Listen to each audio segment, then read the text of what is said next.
How's it going? Good, Justin. How are you? Good. Thanks for coming on tonight. Oh, absolutely. Thank you for the invite. Oh, absolutely. Looking forward to interviewing you, man. Absolutely, man. I'm All excited. right. I can't. Good, good. So how are things going?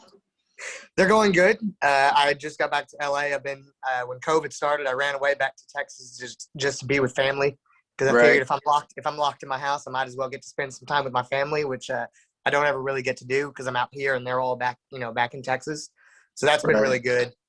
And that's the most I've been around with my family in the last 5-6 years. So that was good. And now I'm back.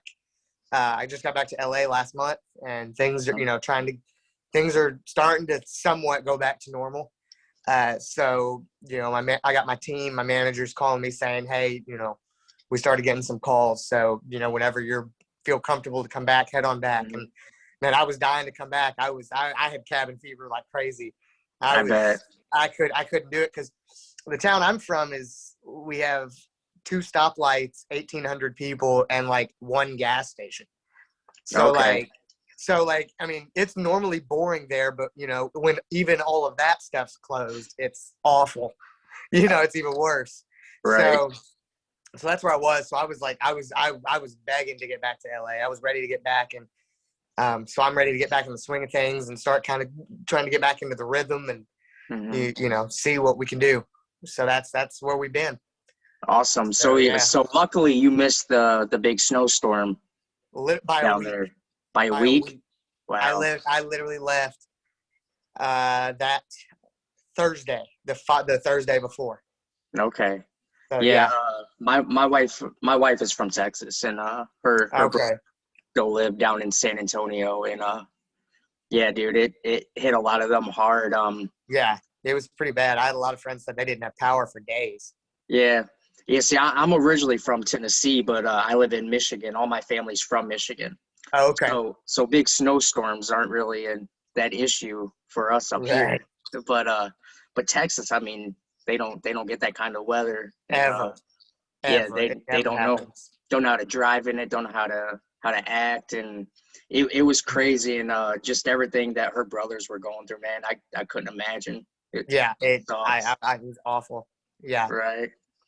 But you yeah. don't get those kind of issues down out in LA though. No, and that's what I felt kind of guilty because like I had just gotten back and I'm like somebody had sent me a screenshot and they said it was 1 degrees in my hometown. Like that's Right. definitely got to be a record. Like I don't know if it is or not, but there's no way there's been a It colder day than that in my town ever. Right, probably. I and mean, it so it was colder there than it was up here in Michigan. yeah, like it was like you literally my brother was saying him and his two roommates were trapped in their house because they literally couldn't go out. The weather was so bad they couldn't even go out of their house. And Right. they were like, yeah, we're running out of food, and but it's like dangerous to go out and get food because we don't Right. know, like so it was kind of, it was pretty bad for him for a bit. And then I just got back to LA and it was 8 in the morning and it was 75 degrees and sunny. And I felt bad. Like I got sunburned 2 days later in the middle of Right. February. I didn't even you Uh, like yeah, you dodged a bullet there though, man. I definitely did. I definitely dodged a bullet for Right. that. Do you prefer it out in LA over Texas? If Texas was like that, yeah, I would. But no, Yeah. Texas is always going to be my home, and it's always going to be, where I would like to primarily reside. For me, the dream and the goal for me is to be able to have my own land and all that in Texas, Hmm. and then just come and go back and forth to LA. Okay. But it's hard if you're in Texas and you get a call on a Tuesday at 7 o'clock at night and you got to be somewhere at 5 o'clock the next day and it's an office in Los Angeles. That's kind of hard to do. So, Right. I'm still I'm in the low stage. And then, once I get to that point where I can just come and go as I need to, then I'll go to Texas and that'll be All it. right. All right. What part of Texas are you from? So I'm from Central Texas in the middle of nowhere. Okay. Literally, like if you had a map of Texas and you put your finger in the middle, you're pretty close to my town. Okay. Um, it's called Gulfway, and it's 1,800 people. We have we have a elementary school, a middle school, and a high school, just one, and you Hmm. go through those three, and there's not much there. Like Okay. 30 closest movie theaters, 30 minutes. Closest, mall, 30 minutes. I mean, it's like miles, it's far for anything. Right. So, Yeah. yeah. I've only been to Texas once, but I gotta say, man, I loved it when I went. Yeah, We no, people always love it when they go. I always tell people, usually you meet the nicest people when you go to Texas because, we're kind of known for being a little crazy, but at the end of the day, we're usually pretty good people at the end of the day. Right. Yeah. Like I said, I grew up in Tennessee. I was born and raised there, man. Yeah, so you People get it. down there are super friendly, super nice. Absolutely. You come up north here to Michigan, people can be I've never been assholes. over there. I've never really hit the Ah, Midwest. okay. It's not bad, but you will see the difference in Right, attitudes between people from the north and the south. But yeah, right. we went to Texas for a wedding, and we were in Austin and San Antonio area. Okay, both And beautiful cities. oh, dude, I had so much fun. It was beautiful. The food was good. Yeah, Um, San Antonio's food is Austin too, because Austin's a lot like LA. yeah, Um, so, but it's got like a little bit of it's got like a Texas twist, but it's mostly like LA. But yeah, the food in Austin's great. San Antonio too. yeah. We were bar hopping down on 6th Street in Austin, Yeah, you got to do that if you come to Texas. That's what you got to do. and my wife was like, she's like, let's go get some street tacos when this guy opens. So I was like, all right, well, it's just tacos. I'm like, no big deal, dude. It was the best taco I've ever had. Dude, I'm telling you, that's why I always tell people. Like Texas I, is a spot. Hey, she knows what she's doing for sure. yeah, like I didn't know if it was just the alcohol kicking in or what, Probably a little bit. but dude, Probably. those tacos were probably the best tacos I had ever had, and it was so Yeah. good. I miss Texas. I told my wife if she wanted to move back, I'd have no issues with Right. that Yeah. No. Yeah. whatsoever. It's the best, man. I Yeah, always recommend it to people. yeah. I finally got to try Texas barbecue. Hey, yes, absolutely. I may be I haven't had biased. Tennessee barbecue, so I Okay, can't say okay, because I what's was gonna better. say But I may be a little I can't biased, make. but I like my Yeah, Memphis barbecue. I can understand that. I can But understand that. I will say Texas was a close second. Yeah. Okay. Well, Very then I'll take that. We'll very good take that. barbecue. Yeah. What's the Good. barbecue Yeah. like in LA? Uh, Tough to it's find good fake. barbecue. It's like the rest of LA. It's fake. Okay. It doesn't. It's not very good. I saw a place and it said authentic Texas barbecue, and I immediately Ah, pulled over, and I was right. like, I couldn't wait. Sat in, and they walked up. They're like, "What can I get you to drink?" And I said, "Can I get a sweet tea?" She goes, "We don't have that," and I immediately knew it wasn't gonna work. I said, "There's no way this is Right. authentic if y'all don't even have sweet tea." Yeah, that's how it is up here, man. When you go to restaurants, you just order like when you say tea, they bring you It's just unsweetened, and iced you just tea, yeah. And then you yeah, just and add you to add the it. sugar yourself. Yeah, So I yeah. don't have the energy for that. I'm not doing that. Luckily I'm diabetic, so I can't have sweet tea anyway. Uh, So so yeah, yeah. I just drink regular tea, but I still want my barbecue, and I'm the same way, man. If I see like an authentic barbecue place, like in a place that I know that's not known for barbecue, Right, yeah. Like if it's I'm not. I'm gonna try it, and I'll give my 2 cents about it. But a lot of times you don't really find authentic Yeah, barbecue, not unless you're there, not usually. right? So unfortunately, because yeah, and it's a bummer because like I did find one place in LA, and it's in the valley, and it's not. I mean, it's not close, but it's the closest thing in LA I've had. And Okay, so anytime I'm out here and I'm kind of craving it, right. that place gets the job done. Yeah, because there's a place in Memphis. It's all over Tennessee now because they have more chains open, but it's called Corky's. And Okay. I love their barbecue. You can get the little microwavable stuff in the stores now, but it's all right. But it's not the same as being down there. And like whenever I Yeah, go back home, I try to get a bottle of barbecue sauce and absolutely. bring it home with me. Yeah, absolutely. But so growing up in Texas, man, what was it like growing up in such a small town? Because I'm from Pigeon Forge, Gatlinburg area of Tennessee. I don't Okay. know if you've ever heard of it. And Not really. I'm not really familiar with Tennessee. it's where Dolly Parton's from.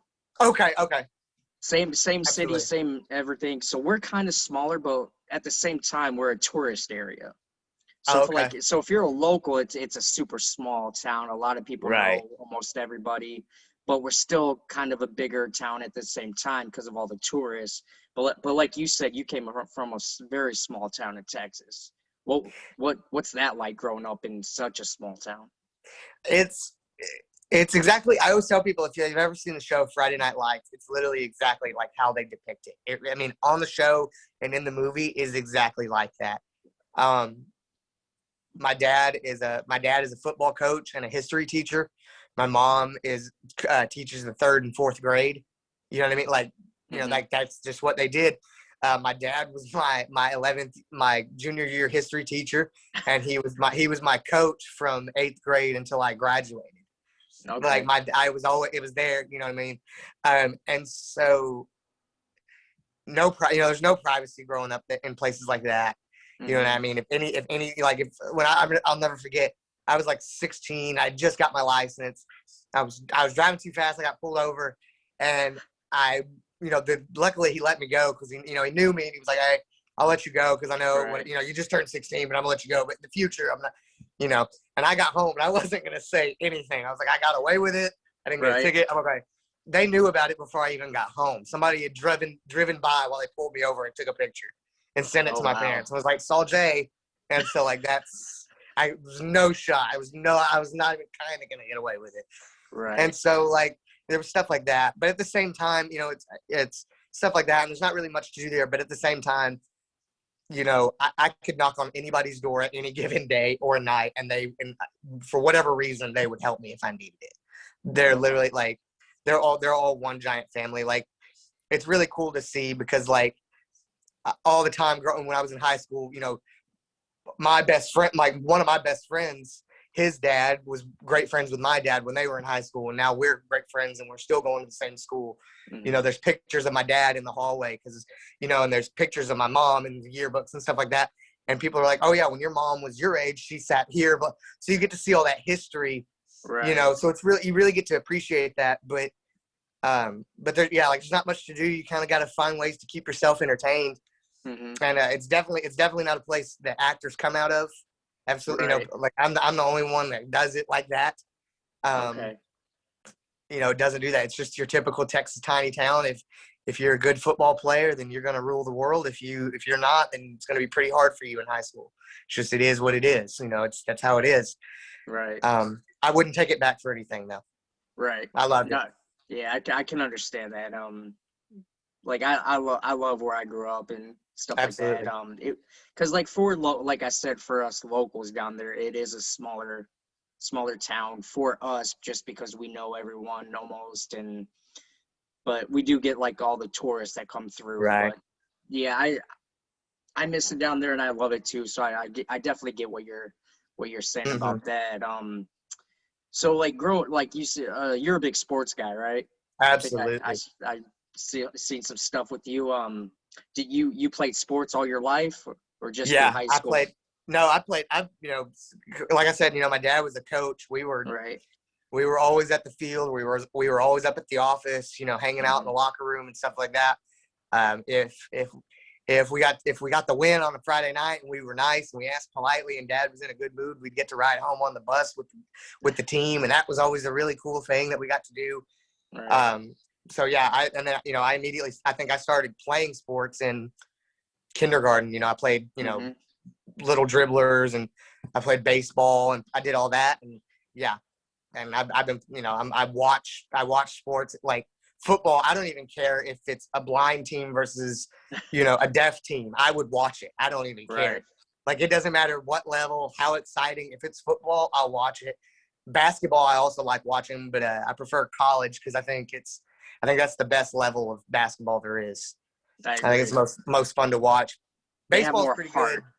Yeah, honestly, they just do. And you see some crazy things. March Hmm. Madness is coming right back. It's March. I can't wait. Right. I'm We excited. didn't have it last. We didn't have it last year. I'm stoked. I can't wait. Hmm. It's always that was one of my favorite things growing up was me and my dad would stay up till like 2, 3 in the morning watching the highlights from the game because they would Right. have it on the Sports Center just on repeat, and so Hmm. we'd sit there till 3 in the morning. Me and my dad just late at night watching the tapes, and that was always something I enjoyed doing, and something we still talk about it. If I'm watching the game, I'll call him and we'll talk about the game and we'll talk about it and Right. break it down and stuff like that. It's just being the son of a coach. It's just what it is. Right. It's just growing up in that household. What But teams do yeah, you what team do you follow? So my dad's alma mater is Baylor, so we go to a lot of Baylor football, a lot of Baylor basketball. My dad coaches football and basketball, so we go to both. Did you We go watch to the a game? lot of them. Did you watch Baylor's game last night? I didn't last night when they won the conference. I didn't. Yeah. I was actually out with some friends. We were at dinner, but he called me immediately after. He was so excited. I was excited for him.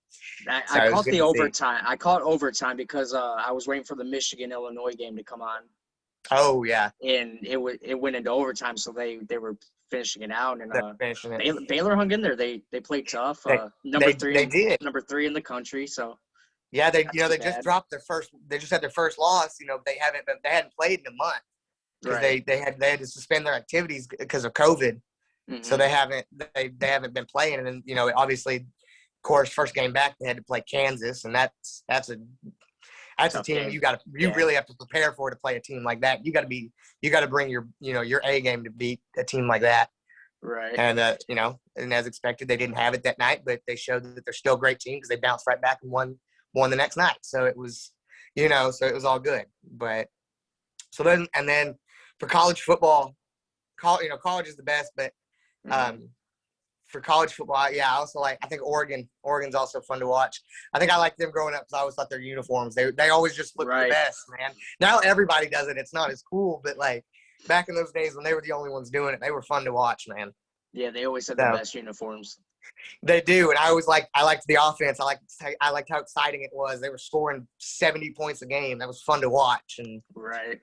so yeah, Yeah, I mostly just watch Michigan football and Tennessee yeah. Vols, but those are my teams. But Michigan, yeah. hey, Michigan's always a fun team to watch. Oh I always like watching the Wolverines, no matter what they're playing.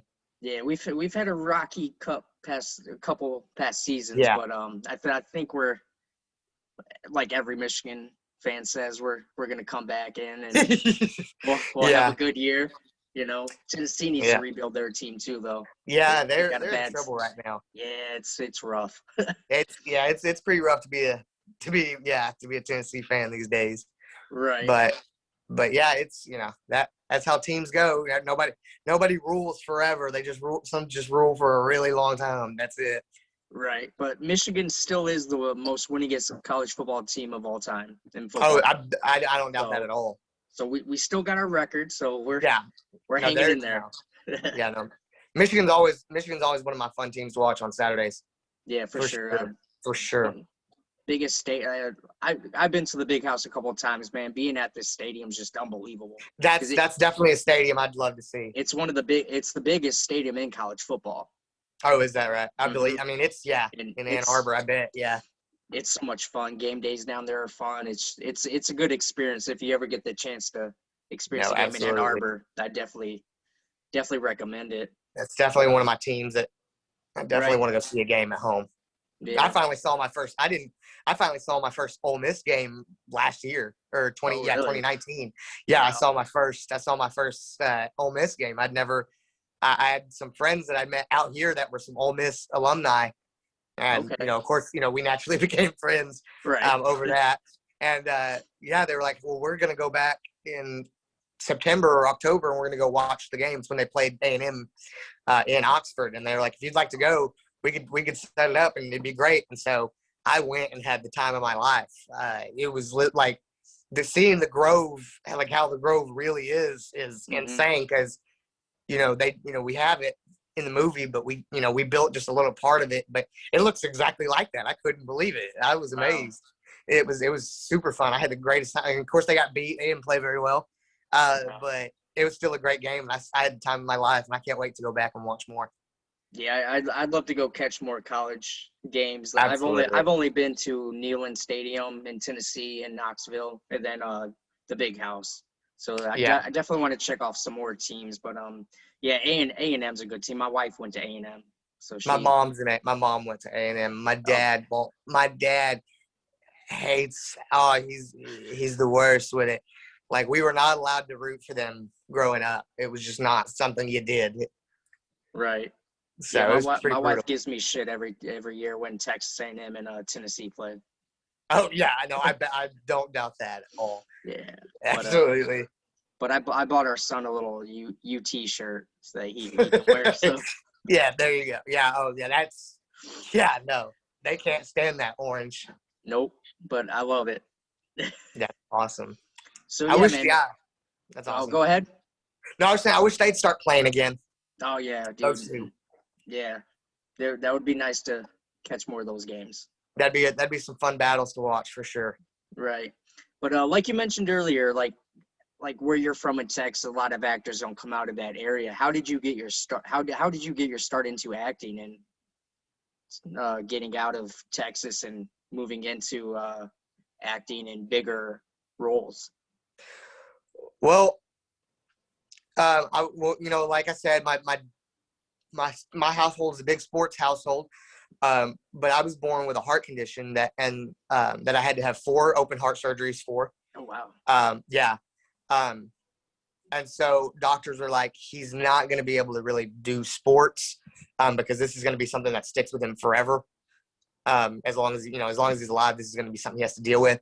And so it was not safe for me to play sports. And I was always told you won't ever get to play them. And so it was always really hard. I have a brother who grew up to be an all-state athlete in multiple sports. Okay. And so, but I wasn't allowed to do sports. And as you can tell, I'm a huge sports fan. So that was really heartbreaking for me. But I always had this personality and I always had this energy and I always had like just, like a magnetism that people always showed up if I started doing things. And if I started, doing impressions or whatever I was doing as a kid, people always wanted to show up and watch. Mm-hmm. And so they were like, maybe, we need to find something he can do. And so one day, randomly out of the blue, my dad was driving home from work and heard an ad on the radio. And it was simply like, talent search thing. And they were like, if you think your kid can act, dance, sing, whatever the art may be, bring them to this and, find out if they really can. Because it was this big thing. It's kind of like American Idol. There was going to be casting directors and agents and managers and all these people in the business that were going to be there to watch. Mm-hmm. And we looked into it, and of course everybody thinks it's a scam, and most people were like, yeah, no, don't do that. It's a waste of money. It's a waste of time. Nothing ever good comes out of that. But my parents didn't really like it either, but they were like, we really rolled the dice. My parents were like, this might be the only shot he has at having something that he can really strive in. Mm-hmm. And so they said, screw it. And we packed a bag and I went to Dallas, and I had to perform a monologue in the ballroom of like the Grand Hotel in front of like all these people. I was like 7 years old. And my thing was I knew I could be funny. So we turned this serious, scary Arnold Schwarzenegger monologue and made it comedic because at the time I was probably 3 feet tall and 40 pounds. Okay. You know what I mean? So like, so it made it natural. And then I did it and met a coach. And he said, I think Jae has real talent. I think if he went out to LA, I think he would seriously work. And we didn't know if that was true or not. So but we kind of, again, it was like this is the only shot we got, so we're going to take it. Mm-hmm. And so we packed my dad, and drove off to Los Angeles. My mom stayed back to stay with my little brother. And we moved out to LA for three months and basically just said, all right, we're here, figure out what to do next. And I got, luckily, the coach I had met set me up.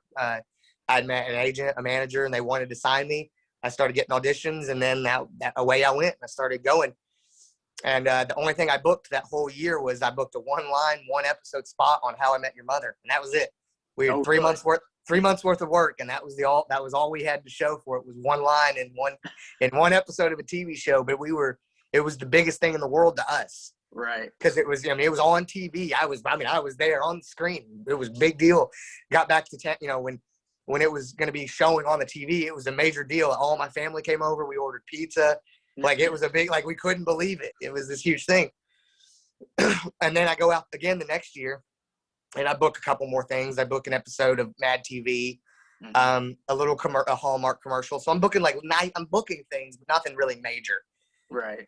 And then while I'm in Texas, it's not in season. So usually the season is it used to be. It's changed now because of technology and stuff.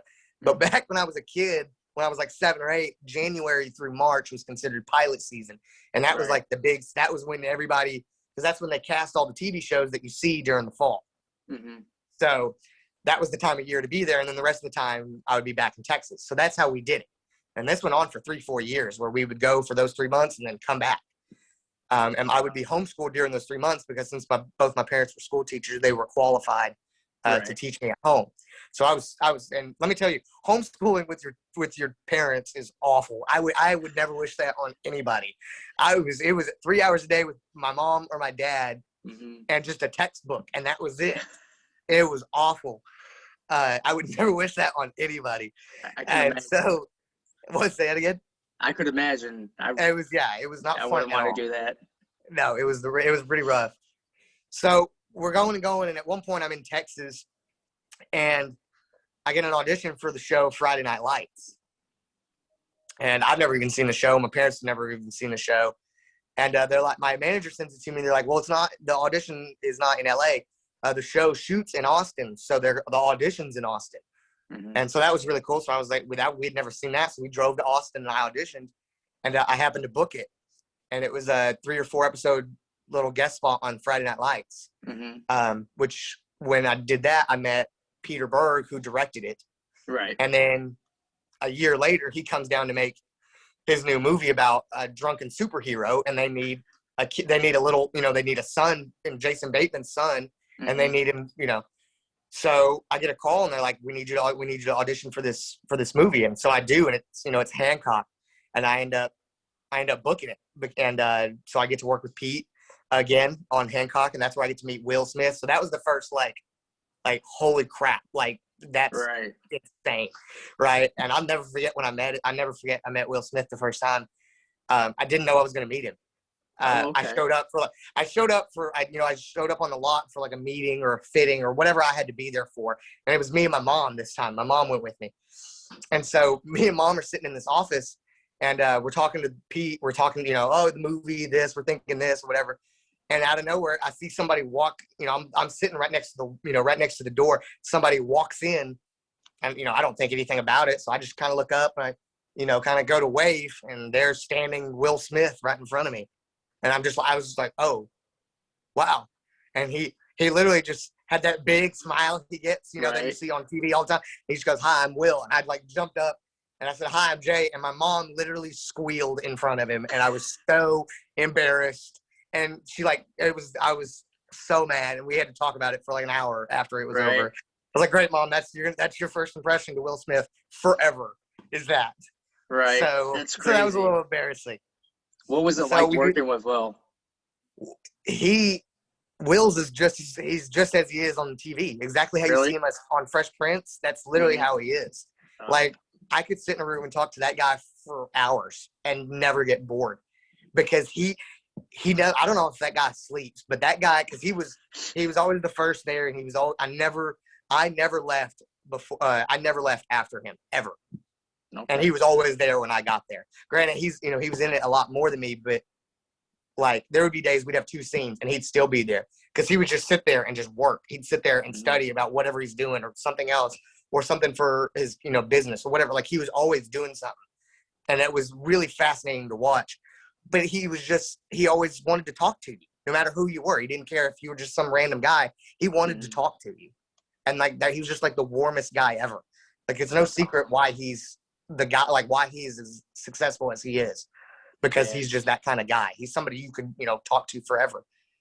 And I hope to work with him again, because he's as good, and it was kind of suck. It kind of sucked because I was only 10, so I didn't really get to experience, because he would say a bad word. He'd say a cuss word and then look at me and do that every time, So it's like, I don't want to be around that. Like, I understand it. Thank you. But like, I want to be around it as an adult now, because I bet it's even better now. Right.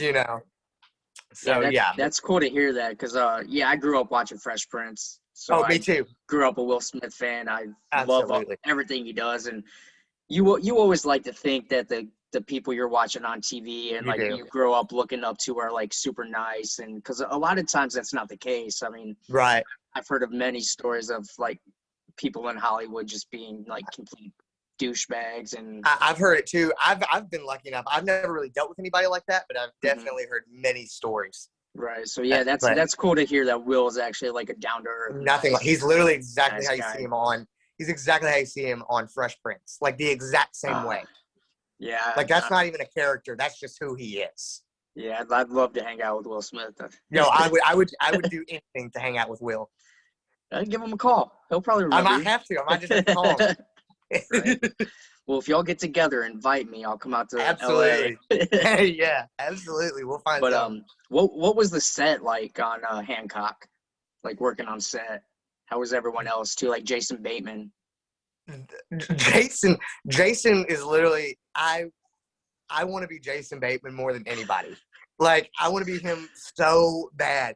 He's literally like he's exactly the same kind of like he's like every so just to let you know how like awesome Jason Bateman is. Every set teacher I had, because you have set while you're on, you still have to do school, right? If Right. you're in the school year, so they bring a set teacher and you have to do like 3 or 4 hours of school. Again, it's like homeschooling. You're sitting there with a stranger in a textbook. It's awful. I hate it. It's worse than regular school. Um, but it was funny because every set teacher I had was like they've been doing it forever. So they were like, I saw Jason Bateman's in this movie. I remember being a set teacher for him when he was your age. Wow. And it's weird to see. And they're like, and they're just like, yeah. They're like, they all wanted to go see him. They all wanted to go say hi because they're like, well, I taught him when he was 12. I was a set teacher when he was 15. And it was so weird. They all had taught him. Right. And he got me in trouble. I was 10 years old. I was so innocent. He got me in trouble. So because he brought his bulldog to set one day. He's a beautiful a French bulldog named Goose. And he brought him to set, and we were shooting something, and I was in my soccer gear, and I had the soccer ball. Well, I'm out there kicking it and waiting around, whatever we're doing. I'm waiting to shoot or whatever. And I'm kicking the soccer ball. Well, Jason, walks over there. And so me and him start kicking the ball back and forth. Well, about that time, his dog takes off after the soccer ball out of nowhere, just takes off after it, gets a hold of it, and it explodes. The ball pops. And it was like a ball I had to use in the scene. And so expecting Jason to walk over to the prop department and be like, hey, I'm the successful actor, like movie star. My dog popped this. Go get a new one. He was just like, they walked over. They're like, what happened? He was like, yeah, I don't know. Jay did it. And he left. And he bailed. He just bailed on me. I was just sitting there and then I got in trouble. And then he came up and told me later, he was like, thanks for taking the fall on that. I was like, whatever, dude. You just sold me out. I'm 10 years old. You just sold me. Blame the 10-year-old. Literally, he just completely bailed on me. But like the nicest guy ever. And I'd do anything to work with him again because he's somebody also that's just good energy. He'll just sit there and he's kind of quiet. He kind of just sits there and just with a smile. And if you talk to him, he'll talk to you. But if you don't, he kind of just sits there and kind of just looks around. He's a pretty cool guy. And then Charlize, she's awesome too. I'll tell you, talk about somebody that's as good as advertised is Charlize Theron. That woman, if she wants to be scary, could scare anybody. I don't care who you are. Like, that woman is terrifying. She wants to be. And but she was pretty sweet too. You could definitely tell she at that time didn't have experience with kids because she really didn't know how to like talk around me or act. She kind of like looked how the others kind of did it and then kind of went off of that. But she tried her best. So there was sometimes some things got said that weren't child appropriate while I was around. But she tried her best, but she was still really sweet. And she's somebody that I'll watch anything she's on just simply because she's just that good. Yeah, she's an amazing actress. She's that good. You know what I mean? They're just plain cuts, plain and simple. Right. I wish I would have been. That is one thing about her. I don't think I've ever even told anybody this. I do want to work with her again, just to like be able to like just watch it and be able to like truly appreciate it. Because obviously, as a 10-year-old, I couldn't appreciate like that level of talent. Right. You know what I mean? That was just like I was an idiot. I asked Will Smith how did his audition for this movie went. Like that's I legit asked him, and he was like, I didn't audition for this. My friend asked if I wanted to be in it. I was like, you get to do that? And he was like, I'm asking Will Smith, like he doesn't just get like he still has to audition. I remember that was my goal. So after he told me that, I was like, well, I want that. I want to not have to audition like Will. Right. Like that was my thing. I'd never forget that. I said that forever.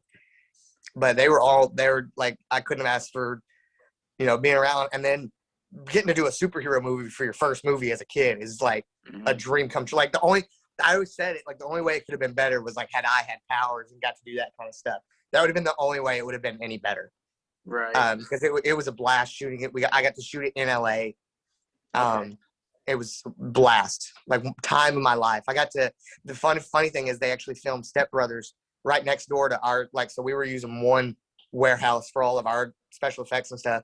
Well, the next one over, they were shooting Step Brothers. So Will Ferrell's trailer was 2 doors down from mine, and I got to go meet him while they were shooting that. Oh, So that crazy. was something like I always tell people that, because it's like one of the coolest things ever, because I love that movie. So do I. Yeah.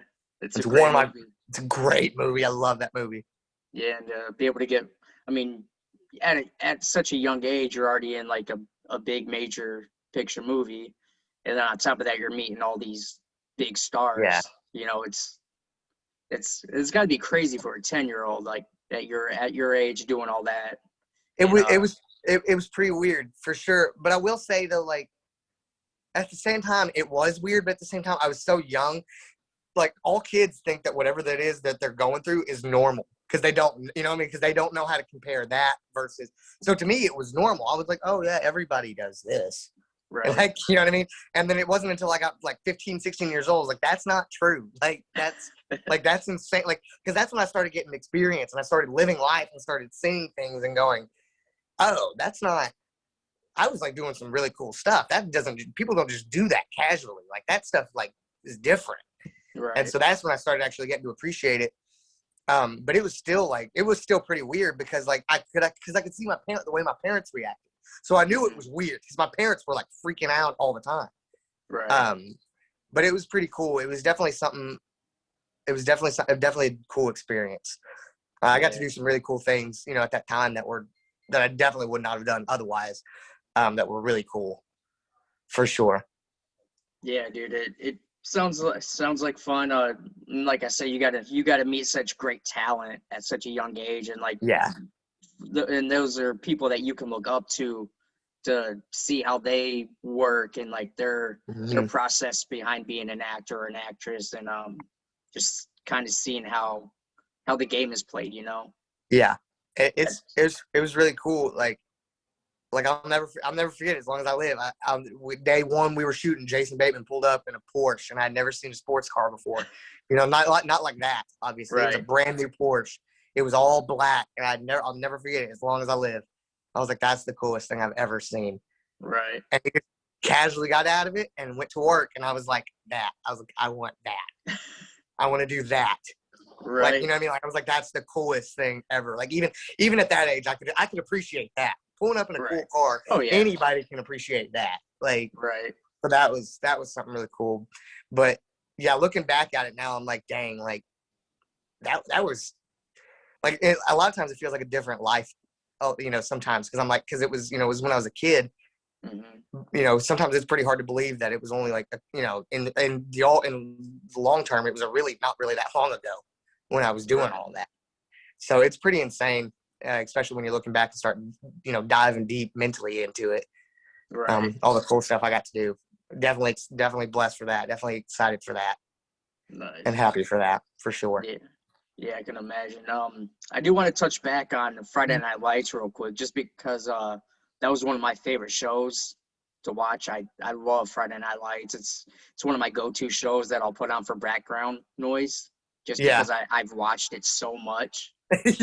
And I just, it's just one of the greatest shows in my opinion, and to watch. And how was working on that set with everybody? How was Taylor? That I would say that is definitely the dark horse of my resume. That was because Blindside and Hancock definitely get the most credit, by obviously, right. But none of those happened without Friday Night Lights. None of them. And that is the honest, no, you know, that is the truth. So is that where you got kind of seen by bigger people? Well, I meet Pete Bird shooting that. Mm-hmm. And then he casts me a year later in Hancock. And I get the audition for Blindside because I have because I start to have a heavy resume. Mm-hmm. So none of that happens without Friday Night Lights. Taylor Kitsch, before I met Jason Bateman, I wanted to be Taylor Kitsch. That guy, I still want to be Taylor. Like that guy, he's the reason. Hey, I don't have them anywhere. Taylor's the reason I wear aviators. I still wear aviators today. It's because Taylor Kitsch wore aviators, and I'll never forget. I met him, and he showed up wearing aviators and a brown leather jacket, and I was like, that guy is a superhero. I want to be that guy. So I started wearing aviators. I started talking like this. I was like 9 years old. I started talking low. I wanted to be Taylor so bad, the coolest dude ever. And it's funny because, he's Canadian. Right. And so he was like, so we didn't talk about football. We talked a lot about hockey because I didn't know anything about hockey. And he was like, he played it. That was his football growing up. Right. You know what I mean? So he told me a lot about hockey. He was like, showed me, he has like this pretty gnarly scar right here that goes down. He was like, yeah, I took a hockey puck right here when I was in high school. And it was like, we talk about that, so that was cool. And he was just somebody fun to work with because, he's like this big, strong, deep voice, scary dude. But if you walk up and just be like, what's up, man? He's just going to sit down, pull out a chair and go, not much, take a seat. That's literally how he is. Nice. He's just the coolest guy. And I was talking about this the other day is Friday Night Lights. I was pretty bummed because originally, so you'll appreciate this since you're a Friday Night Lights fan then. Originally, when I auditioned for that, I had no shot of getting it. There was zero chance I was getting that role because they wanted the character to be an obese kid that didn't really like sports. And his thing was going to be Riggins was going to turn him into a sports and football fan. That was going to be like the original. Well, I showed up at, however tiny I was at 9 years old, and I auditioned, and I was the only kid that was not fat in that audition room.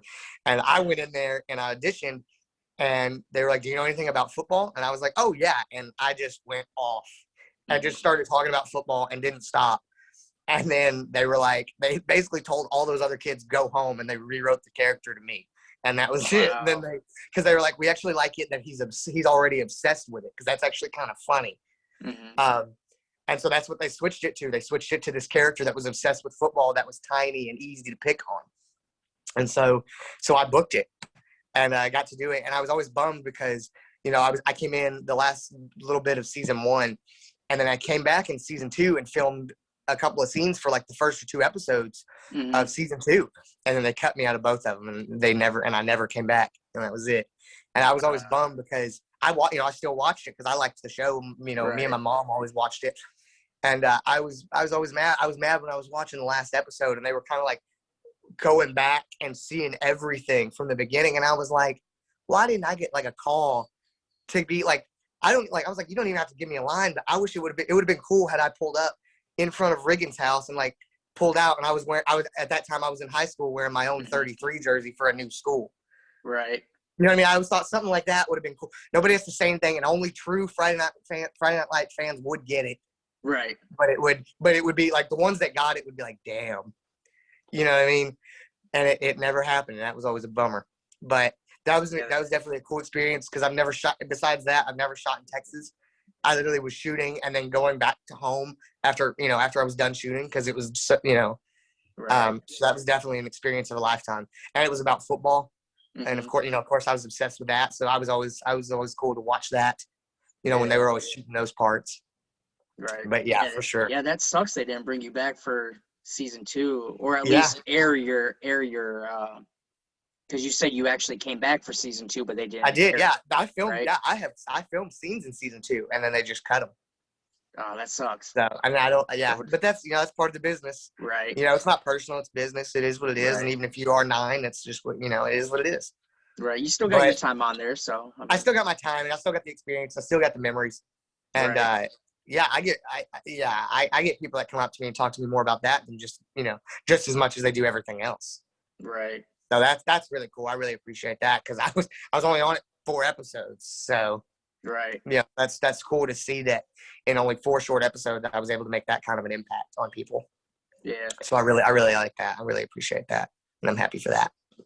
Other than Taylor, who was your favorite person to work with on Friday Night Lights? Because I mean, most of your scenes were with Taylor. Yeah, me and Taylor shot me and him shot mostly together. Brooke Langton, who played my mom, sweetest woman in the world. I love that woman. She is so she was always fun to shoot with.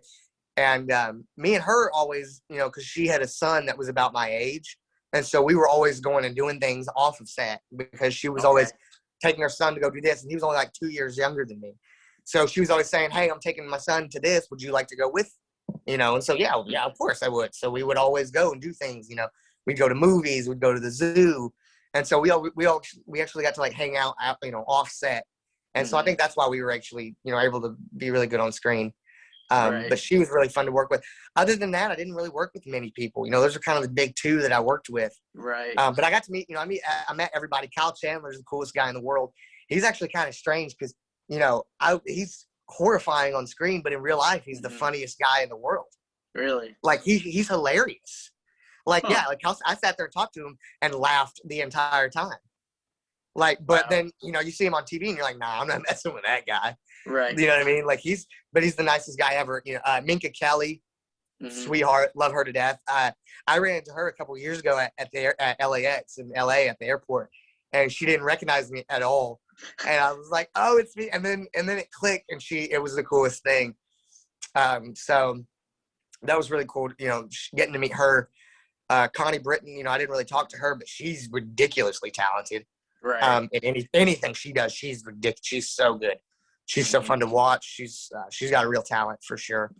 Yeah. But they're basically like a giant family because they were shooting all the time. They were always fun to be around though. That was always a good memory. It's one I'll have forever. Yeah, that's awesome. I am a little jealous of you that you got to work on Friday Night Lights and hang out with Taylor. Because like I said, man, to this day, I'm 30 years old and I still want to be Taylor Riggins from Friday Night Lights.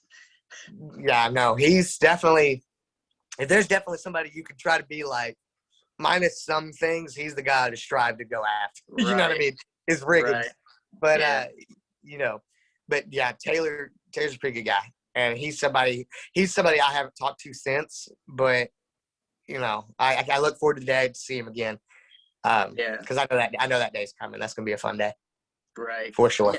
Yeah, and another thing I liked about Friday Night Lights too is I'm a big movie buff. I love watching movies, TV, and all that stuff. And when I talk to people about like some movies and like Friday Night Lights, like a lot of people don't realize like Connie Britton was in the Friday Night Lights movie. The movie as well, yeah. And so was what's the guy who played Brad Leland. Yeah, Brad Leland was too. He was in the original movie too, and like when I'm talking to people, they're like, "No, you're thinking of the TV show." I'm like, "No, I know they were in the TV show, but they were actually in the movie too." Yeah, yeah. Brad Leland has a small part in Hancock. Does he? He does, like a very small part right at the beginning. I'll have to go back and watch it. It's been a minute since I've seen Hancock. If you watch it, it's when Jason Bateman's he's in that conference room and he's trying to pitch. That idea, and he's one of those guys, and he has a line, and he actually talks. Yeah. But I'll never forget so I had just booked Hancock, but I hadn't started filming yet. When I started filming for season 2 on Friday Night Lights, and I remember he came up and he was like, "Hey, me and you are going to be in the same movie." And he was like, "I'm going to be in your movie. I'm going to be in it." And it was really cool. So I never saw him when he was there. That when we were shooting Hancock, I never saw him, but it was cool to talk to him because he's like, "Hey, me and you are going to be in the same movie. How cool is that?" Right. So that was pretty cool. What was he like? Brad's a pretty cool guy. I didn't talk to him too much, but he's a pretty nice guy. He's kind of like how he is, like how Buddy Garrity is. He's kind of that bubbly, kind of funny guy to be around. He's a fun guy to talk to, for sure. Nah, he's definitely a cool guy to be around. He's definitely it's no secret why he was Buddy Garrity. He was the perfect Buddy Garrity, like 100%, but for sure. So he's a pretty cool guy. Like I said, I didn't really get to talk to him too much, but yeah, what I did though, he was a pretty cool guy, for sure. Yeah, so before we move into your big movie, I do want to mention you were on an episode of Law and Order SVU. Correct. Yeah, that was right after Friday Night Lights. Okay. Yeah, it's another one of my all-time favorite shows. And what was that like working with like Christopher Maloney and Mariska Hargitay, Ice-T? That was a really interesting experience because that audition was really weird. I just filmed a video about this the other day. I go in for this character. And usually, you walk in with the script, you do the lines, they record it, and they're like, "Okay, you did a great job, have a good day," and then you leave, and that's it. If you book it, you book it. You don't. Right. Well, this one, I do the scene, and then they go, "Okay, great. Now for the second part of the audition." And I was like, "Oh no, second part! I didn't prepare anything for a second part. I'm not ready for this at all." And they're like, no, we need to see how mad you can get. Hmm. And I was like, what? They're like, yeah, we need to see you angry. And I was like, okay. They're like, so, yeah, whatever you want to do, go ahead. And that was it. They just like, they let me go. And so I started like screaming. I started grabbing stuff and throwing it at him. Some guy came over to grab me and I like shoved him and punched at him. And I was like, I didn't. And they were like, after I finished, they're like, yeah, that he'll do. And that was it. And so That'll work. I got the gig and they shipped me off to New York. And that was the first time I'd ever been in New York. Okay. It was beautiful. I love New York. Like, so cool. And I got to go there. I was totally, it was me and my mom. We were total tourists, right? We did Times Square. We tried to go to the Empire State Building, but it was too long of a line. So we went to Top of the Rock. We did a bunch of stuff. I got to, and then meeting all those people is insane because, again, Christopher Maloney is like Kyle Chandler. He's scary as can be on set. Or like when you're watching him on screen, he's a pretty goofy guy. Really? He was like, I'll never forget. We were sitting on set, like in the precinct area, and he was in his 3-piece suit, like doing yoga poses, like in between takes. And I was like, dude, you're like this scary badass on TV, but nobody has seen you do this, right? Like, I'm literally watching you do yoga in a 3-piece suit right now. Like, I'm watching it with my eye. And so he was an interesting guy, but he was really cool. He was just nothing like you see him on TV. Mariska is somehow even more gorgeous in person than she is on TV. And I didn't even know you could do that. Right. I didn't even think that was, you know what I mean? Sweetest woman ever. Like, she was so much fun to work with. Literally a lot of the reasons like felt like my mom because she had like just had a son. And so she was like just born, like just into the being a mom. And so she was all about being around little kids and she loved it. Right. And she was so sweet. Literally, like me and her sat there and talked forever. And she was like, "Oh yeah, well you're in New York. You need to go tell your mom to take you to this and take this and go see this and do this." And so she was really cool. She was really cool to see. It'd be Law and Order was one of those like in the grand scheme of it all, it really wasn't that big of a deal. But yeah, like I get talked about like I get that one that gets brought up a lot. Yeah. And I'm like, and I haven't seen it in forever, so I don't even really remember it. I'm probably gonna have to go watch it. I actually watched it today. Really? Preparing for preparing for this. I watched all the episodes of Friday Night Lights you were in. Awesome. I watched SVU and I watched Blindside.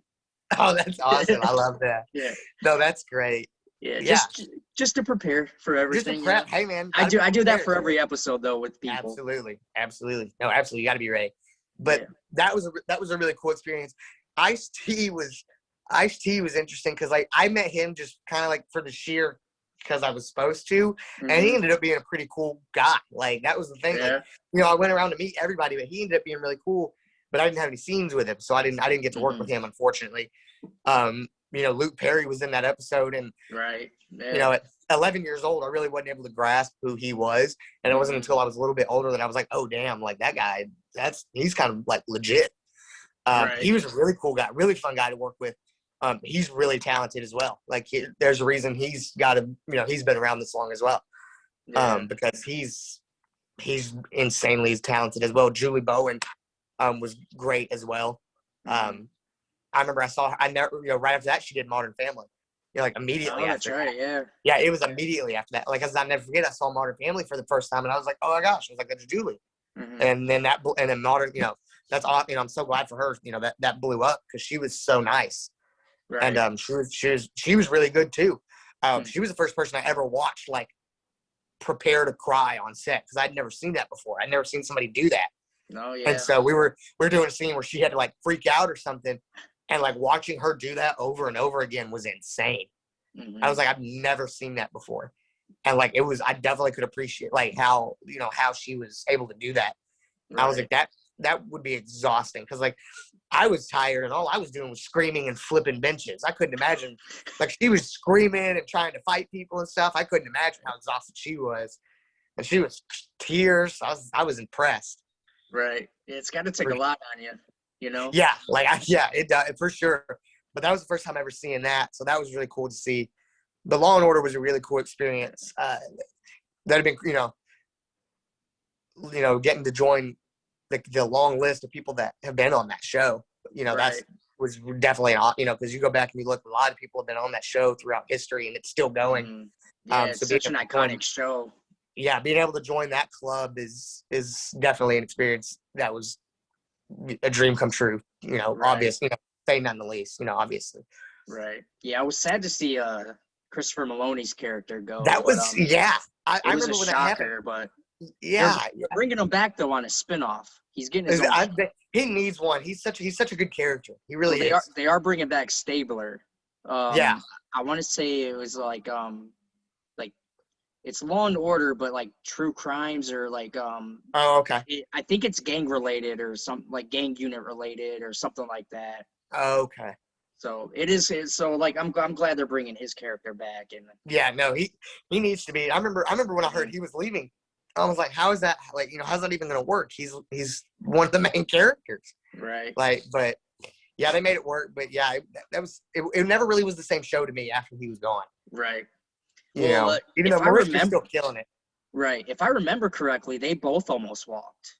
Because I I think don't know about that. Now that I don't know. It's just stuff that I could be wrong. It's just stuff that I've read from it. Because like I said, I look into a lot of stuff with movies and TV shows and stuff like that. And I heard it was over money.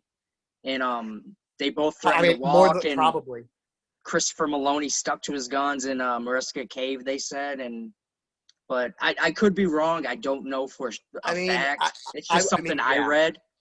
But I believe it because, granted, they get paid quite handsomely, but the amount of people don't realize how those guys they do it every week, and they do it for like 13 hours a day, like minimum. They're doing it a day, and they're doing it for like 6 to 9 months out of the year, and then only 3 to 4 out of the year they're not doing it, and then that's when they get their time off. But like other than that, they're doing that, they're doing what they're doing, but like that's still their job nonetheless. And I guess if they feel like they've been on it for that long and they felt like they needed a raise, I guess that's their prerogative, right? But I don't know, but I wouldn't be surprised because that does happen a lot in in this business. Yeah, it's just like anything. It's just like in sports, they'll walk if they don't get the contract they don't like. It's the same thing, right? But yeah, it's too bad that it ends like that sometimes. But it does though. It is, and it sucks. But I'm definitely looking forward to his character being back. Oh, absolutely, and that'll be absolutely fun. Yeah, no, I would definitely look for. I would definitely be a show I'd watch. Mm-hmm. Yeah, I'll definitely tune in. Yeah. Absolutely, without a doubt. All right, man. So jumping into your big movie, The Blindside. All right. To me, well, I wouldn't say just to me because I've seen you in other stuff. I've known you from other stuff. Is that what you get most recognized from? Absolutely. Is The Blindside? Yeah, of course. Okay. I can imagine because it's such a big movie. Yeah. Like big I do, in it too. Yeah, I do get I get recognized. I get recognized pretty much everything I've done. Mm-hmm. But yeah, Blindside's the biggest, and it's the most, and it's the most popular, for sure.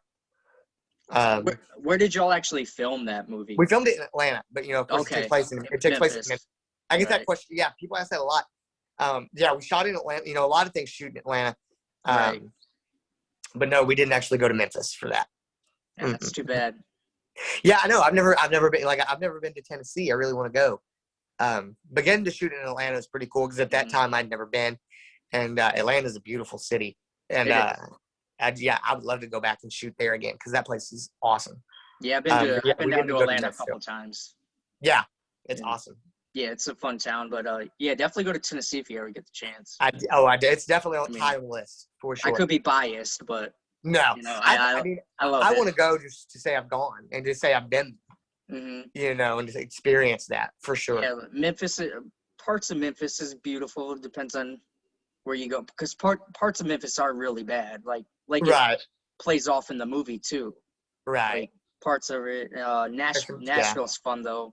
Nashville's a fun town. Yeah, I want to check out Nashville for sure. That's definitely a city. And I'm from the Smoky Mountains. Okay. East Tennessee, so it's beautiful there. I mean, you got just the mountains and everything. It's a beautiful state. I'd recommend going if you ever Yeah, get no, the it's definitely somewhere I want to get to, because chance. I have a few musician friends that are there, Okay. so absolutely somewhere I'm trying to get to. All right. So how did you get into the role of SJ in Blindside? So this would have been March of '08, and I literally was in Texas. I think I'd probably just gotten back from LA because I had just gotten back for the season, and I got an audition that I had to film at home. I did a self tape for it, Mm-hmm. and we didn't. Granted, Blindside, we never even when we were shooting, we never knew the level of how big it was going to be. Right. We didn't even kind of think, even like I said, even when we were filming, we didn't think it was. So for me, it was just another audition, and I did it. And it happened to be this character that just, again, I kind of lucked out. Again, it happened to be a character that knew everything about football. Right. And that's easy I was like, I can do that. That's who I am. And so I do the self-tape, and it submits, and I get a call back. And they said, okay, well, now they want you to audition in front of producers. You're going to go to Austin, and they're flying into Austin to watch this. Okay. So they fly into Austin, and I go audition for them. And there's like me and like 2 or 3 other kids at this point. There's like me and 2 or 3 others. Then I get a call and they say, you're their top choice. It's down to you and 1 more. You're both going to audition in front of the director. You're flying out to Atlanta. And I didn't even know if there was another kid or not. I think they told me that because when I got to Atlanta, there was nobody there. Oh, really? I was going to ask you if you knew who the other kid was. No, when I got there was nobody there. And I do this audition. Well, when I walked into the room, I met John Lee, who directed. Right. I met John Lee Hancock. He directed. And that's where I met Quentin. Mm-hmm. And me and Quentin auditioned with me. At this point, he'd already had the role. He'd booked it, and now they were just trying to find the SJ role. And me and Quentin couldn't have clicked better if we had known each other 7 years before I walked in the door. We wouldn't have clicked better.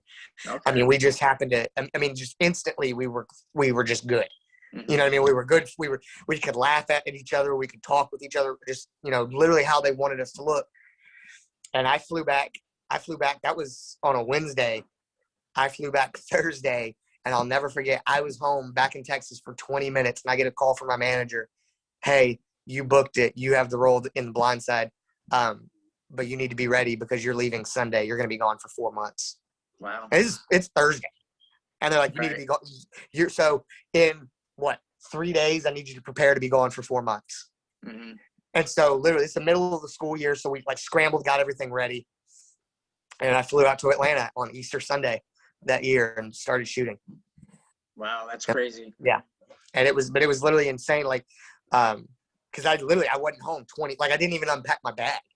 The bag I took to Atlanta that week is the bag I took with me later that week.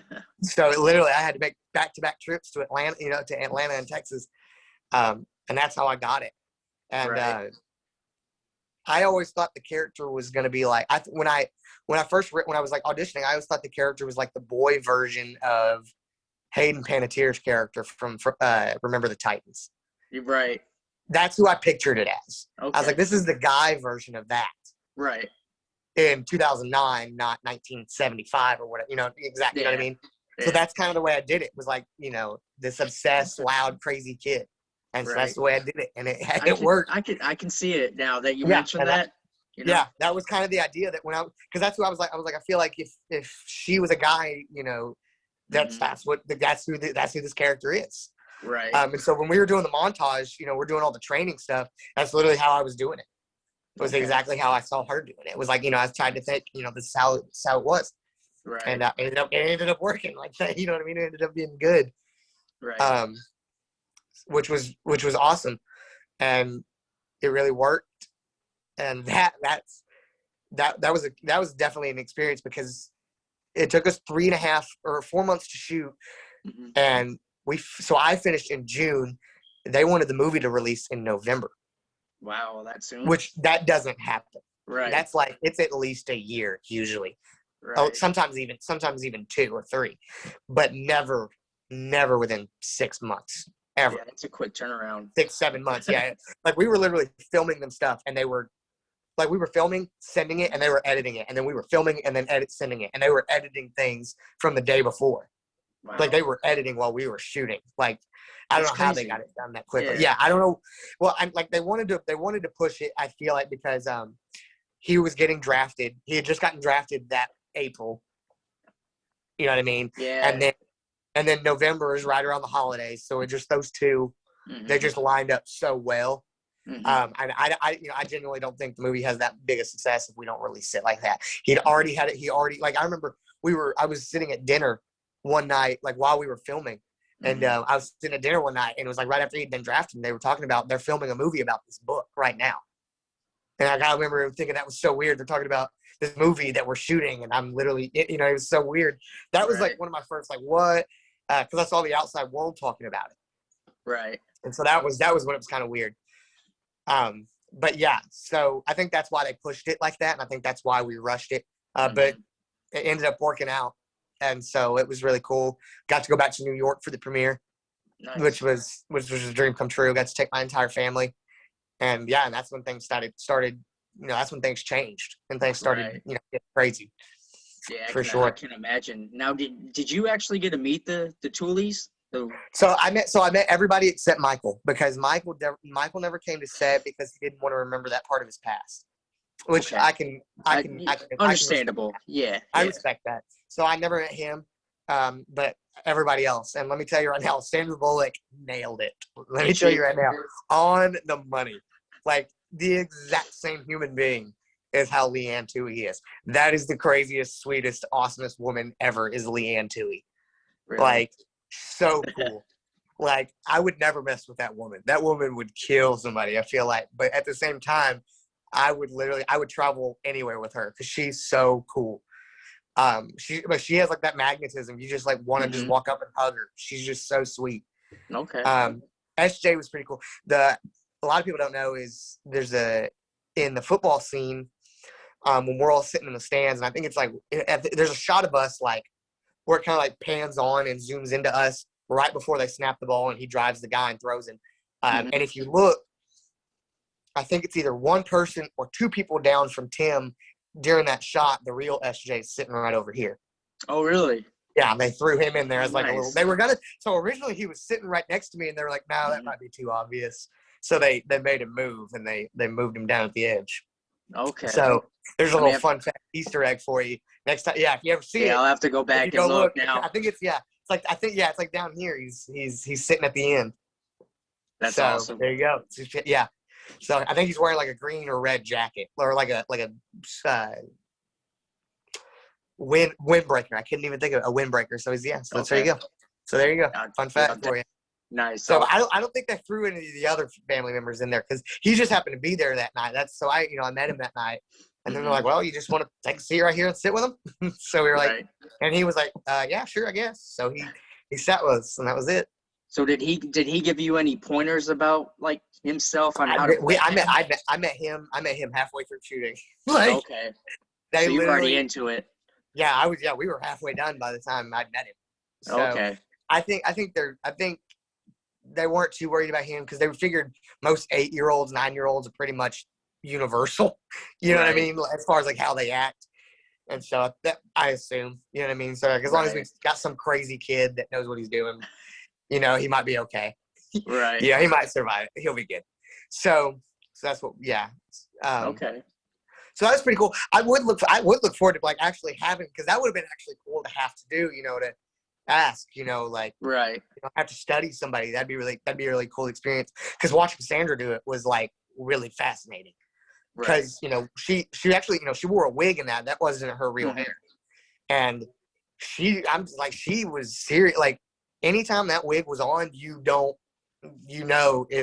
she's clocked in. Is like the way I looked at it. If that wig's on, she's at work. She's in the office, and so it's like you don't. She was very intense. She was very heavy on there's a time to play and a time to work, which was really cool because like that's how I was raised. I was raised very much the same way, and so I could respect that. But like I tell you right now, if you were jacking around or you weren't doing what you were supposed to, you were messing up, she's on it. She doesn't mess around. She's one of the best to ever do it for a reason. You know what I mean? And she doesn't She demands the best, and she expects the best from her and everybody around. But when that wig is off, that is the nicest and funnest human being to be around. And like I've said this a billion times. I would literally take a bullet for that woman. Really? Literally the nicest human I've ever met. Like, she's the best. She one night we're sitting there, I don't even remember what we were filming, and we started talking about sweets or something, and she goes, well, what's your favorite dessert? And I said, well, me being from Texas, I like pecan pie. Pecan pie's pretty good. And she goes, oh yeah, no, it's great. Yeah. It's, I like that too. And I didn't think anything of it. I let the conversation go. Well, the next morning I'm getting ready and I'm in my trailer and I hear a knock on my door and I open it up and there's standing Oscar-winning actress Sandra Bullock with a homemade pecan pie in her hand. And she goes, I know you're not home, but I hope this makes you feel like it. And handed it to me. Wow. Out of nowhere. That tells you everything you need. That tells you everything you need to know about her. Right. Yeah. Is that story right there? Nicest person ever, and it was delicious. It was so good. Like, I didn't even want to eat it because I was like, I don't like. This needs to save. Like, I don't want to keep. I don't want this to go. So cool. Like, so awesome. But yeah, like, as far as somebody that literally is just like, to me, is just above everybody else is her. Because watching her do it, I didn't even know what was going on. And I was able to go, okay, she's like, something's different. Like, she's different. Mm-hmm. Like, because I've worked with people and there's something about her that's different. Yeah. And then, you go on and a few months later, she's winning the Oscar and you go, yep, there it is.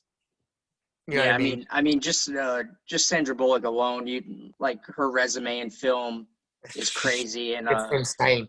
Everything you hear about, I don't think I've ever heard a bad thing about Sandra Bullock. I don't have a single bad thing to say about her. Yeah, I don't think I've ever read anything or nothing, and you can tell she's such a method actress. She just gets into it, but that's again, like, that's awesome to hear that she's such a great human being outside of. No, she's definitely an inspiration. She's definitely somebody that I no matter what you're doing, actor. You don't, not even in this business. If you watch her work, you can take something from it and go, okay, she's one of the best, and you can tell she's one of the best because she just has that drive that not a lot of people have. You know what I mean? She's just cut from a different cloth. You know what I mean? She's just she's one of those that just goes down and then she's like Will. Will's the exact same way. You know, like you got those really talented actors, and though Charlize Theron was insanely talented, she didn't like. They would go, like, she was still really sweet, but like they would go out of their way to do anything. You know what I mean? Like Sandra one day showed up to set one day with a dog that had 3 legs. She was like, yeah, we found him at the shelter. I was like, okay. So she had this dog that would like run around on like its back legs because it couldn't do it. And its front one didn't work. And so like, that's how she would do things. And then she would, you know what I mean? So like, she just does things like that. But at the same time, she's just murdering the business game.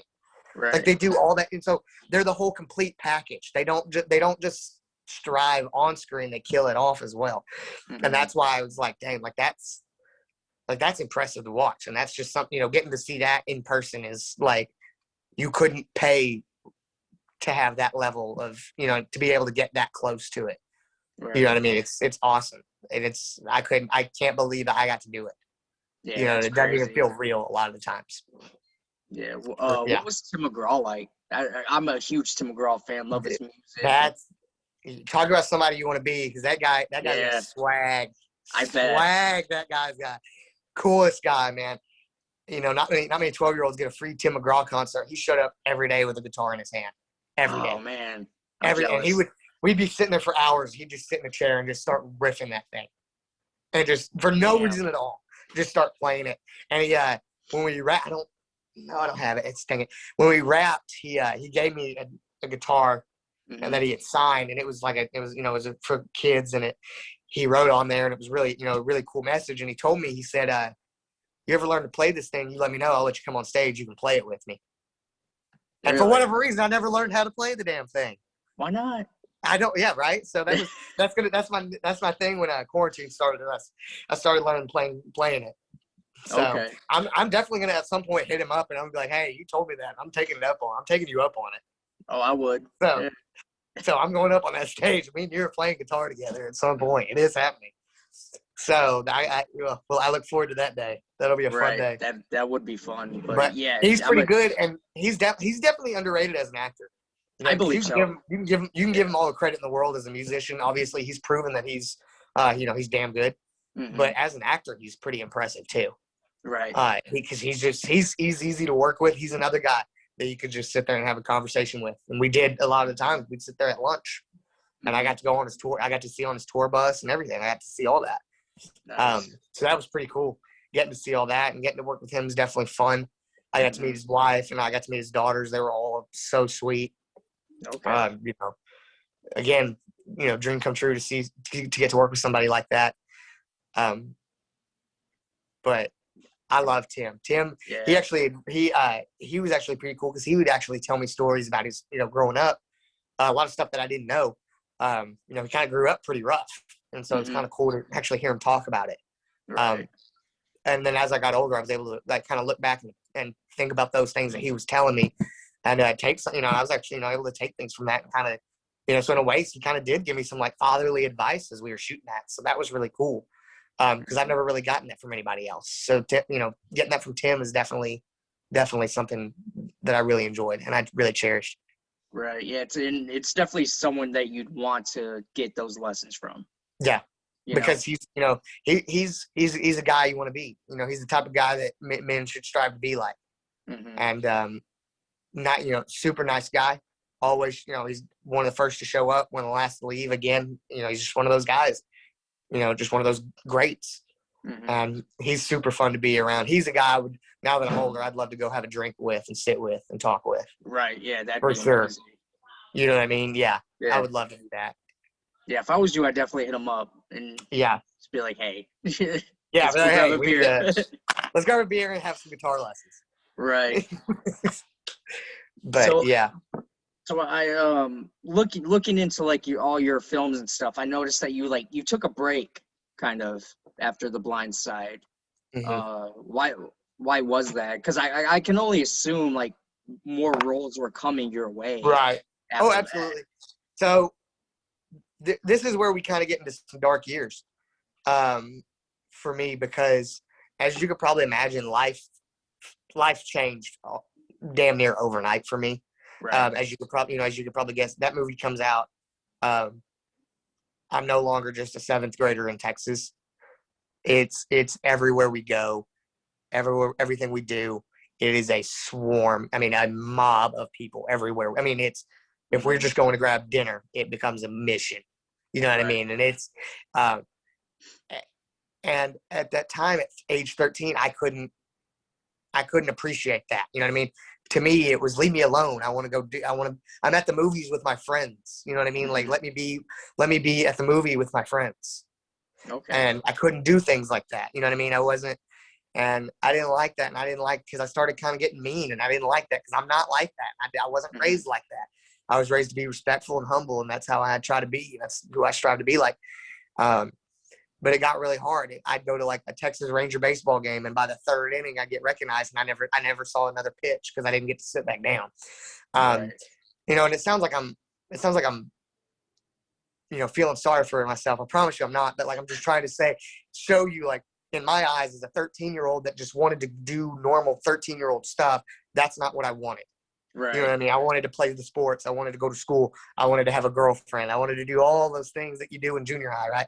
And I wasn't able to, a lot of that stuff I didn't get to do because, I missed many games, many things, many dances at school because I had to go get on a plane and go do a meeting, or I had to go to this and go to that.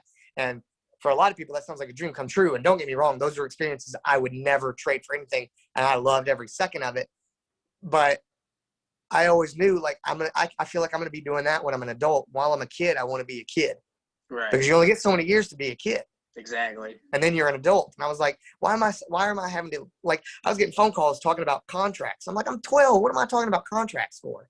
Like, what do I need to, And so I didn't like that. So yeah, like, and you're right. I did have quite a few projects that I got called, and this is where I figured out how ruthless this business was. Because there was a movie that had come out that I had been offered. And this was like, and for a lot of people, I think this was the stepping stone of like going from like doing a couple movies to like, okay, you do this for real. And I think, or I don't think, what happened is I'd gotten offered a movie. I'm not saying it because I don't like saying it. But I'd gotten offered it and I had turned it down because I wanted to play sports and I wanted to go to school. And this is like right after Blindside. This is like 8 months after Blindside comes out. Not even. So like life is not even regular and sports are about to start back up. And I just wanted to do sports. Well, I get this offer and they're like, it's a movie and there's some names, you know, I'm going to say it. I don't care. You know, I've come to this, but I don't care. It was a dolphin tail. Okay. So I get offered that. Well, they're like, they're offering it. You don't have to audition. They're literally offering you the lead role. Oh, wow. The problem is you leave in 2 weeks. Well, football starts in 3 days. And I was like, no, I don't want to do it. I want to play sports. And after that, I got cut loose by everybody. Really? Yeah. Well, not metaphor. Like I used to get birthday cards from my old agent. I never got another birthday. And it would literally there wouldn't be money or anything. It would literally just be like everybody signed it and they said, happy birthday. Hope you have a great year. So like just something like that. As simple as that. They quit doing it. They quit sending me birthday cards. I couldn't get them on the phone if I wanted to go if I was trying to do things. I think in their eyes, after I said that, it was like me telling them I don't really take it that seriously. And they kind of moved on. They moved on to whoever was next in line at the agency. But that's just how that business is. And so, yeah. But I was like, but it was fine with me. My logic was always, you know, if I could do it as a kid, I'll be able to do it as an adult. And it was, you know, it was not a popular decision. I think I was the only one that was happy that I made it. Nobody else was happy that I made it. But it's what I wanted and it made me happy. And I was able to, you know, now that I'm older, I was able to come to grips with that. And it did halt my career of where I went. And that's why I dropped off. Like people always say, you know, what happened? Where'd you go? Well, that's what happened is I didn't want to go from 13 to being 25 in a year. Right. Because that's what, and I said yes to that movie. That's what happens next. There was not another regular year of high school if I do that movie. Yeah. There's not, because at that point, like it would have been, because that movie ended up doing pretty well too, I think, and it ended up having a sequel. So like that, you know, you're talking at that point, there's no chance of being able to go do regular things. Right. And so that's what, you know, I don't regret it because, you know, at that time, that's what I wanted. And that's all, you know, I just wanted to be a kid. And I don't think that's bad. I don't think it's bad that I wanted to be, you know what I mean? And there's a lot of people that are like, are you kidding me? You threw away being famous and so many people dream of that. And I'm like, but you don't, you know, people, it's all about perspective. Because I've had fame. I know what it's like to be famous, and I still didn't want. You know what I mean? So it was like, none of that matters. That kind of stuff's not important to me. You know what I mean? Obviously, it's great, and it comes with the territory, and if you can get it, it's pretty cool to have. Don't get me wrong, but it's not the answer, and it's not where I wanted to be at that time. I didn't, you know. So that's what happened. Yeah. And then I ended up shooting a movie. I ended up doing a movie when I was 16. That had Josh Duhamel, had Laura Dern, Lucas Till, and it's called Bravetown. Okay. And it was kind of like Step Up, kind of. I don't dance in it though, thank God. I'm not a dancer. I strictly act. I don't dance. I don't sing. I don't do any of that. I just nothing. Act. And I'm not multi-talented like that. So I did that movie, and that was pretty cool because I got to film that in Canada, and I'd never been to Canada before. I'd never been there before that, and that was really cool. And I remember I was pissed when I did that movie too. My parents kind of forced me to do that one, and I'm glad they did because I didn't want to do that one either. Because that was right at the beginning of summer, like school had just gotten out, and it was summer vacation, and I was a sophomore, and I just got my driver's license. I just got my truck. I wanted to have some, you know what I mean. But I ended up doing it because it only took 6 weeks. So I was like, I still had most of my summer when I got back. Right. Which I'm really glad I did.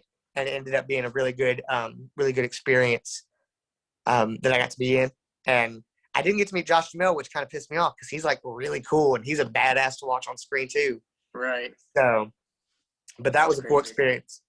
But yeah, so that's always my. So I've never actually talked to anybody but like my close circle about that kind of stuff. So there you Oh, go. You kind of got that thanks, exclusive. thanks for sharing it with me. Yeah, absolutely. But yeah, man, like, I mean, I can't say I understand how it is because I've never had to make those kind of decisions, but like Right. it, but what you did, it's definitely a respectable decision on your part because you see all these child stars And I didn't want who, that. That's what I was right, afraid.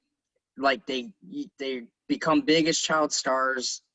They're in the industry all 3 years. They never get like a childhood or anything like that. And a lot of them, like when they get to adulthood, it takes such a toll on them that like they go crazy.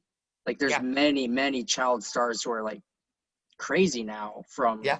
doing it. And And and I know a lot of them. The reason they're so crazy is because they're living out their childhood, but they have millions of dollars to do it with. right, You know what I mean? Because they never yeah, had a childhood. Okay, well now I've got 10 million in the bank. I'm gonna live my childhood now. mm-hmm, And then they do stupid things, and then they do crazy things, and then people are surprised. Well, why did he do that? mm-hmm, Well, you would too if since the age of 7 you were pushed around and had lights shoved in your face, and then someday right, somebody gave you $10 million and said you can do whatever you want with it. You're probably gonna do something stupid if you're not around. Because like that right, was my thing. Was like I was never like I went to public school and stuff like that, but like I was still like other people were spending their spring breaks, going to Colorado to ski or stuff like that. I was in Los Angeles, at meet and greets. So mm-hmm, like that's what the stuff I was doing. This was not regular stuff. right, So it was like, and that's and I didn't like that. And mm-hmm, um, it was again, it's all a matter of perspective at right, the end of the day of what you look at. But that was like I said, yeah, that's kind of what I was afraid of happening. Is I was afraid of going, kind of going crazy because I was a lot of things in my childhood that I meant that I gave up, that I sacrificed for that. right, And so there were some things that I was willing to sacrifice, and there were some things I was not willing to, and those things I fought for.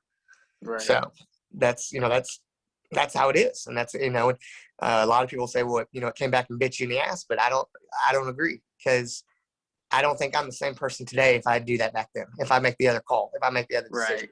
Probably I think I'm a completely different person in 2021 if I do that movie, and I don't think it's a good person. I just don't. Yeah, I don't think it's a good right, person who I end up being, because the road I chose I chose to be a normal kid. I chose to do everything, mm-hmm, the other way, and I learned real quick.